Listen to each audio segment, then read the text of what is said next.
mga tao.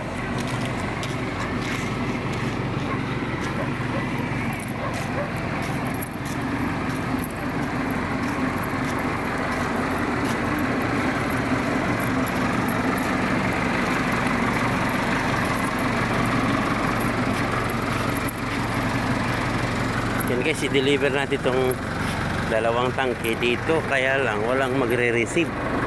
Kaya mangyari sa atin dito, puntakin mo natin yung engineer. Tingnan natin kung may tao siyang papuntahin, kasi di namin alam kung saan dito ilagay. Dito pala kami guys sa San Narciso, Zambales. Ito yung health center nila. Tapos may dalawang malalaking tangke, 2,000 liters bawat isa niyan guys. Hintayin lang natin yung response guys kung mayroong mag-receive. Palagay ko dito to ilagay. Tingnan natin. Ito yung pinaka outdoors.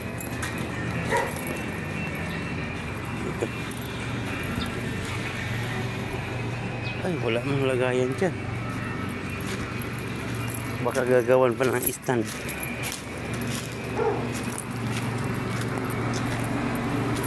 Hintayin na natin response guys.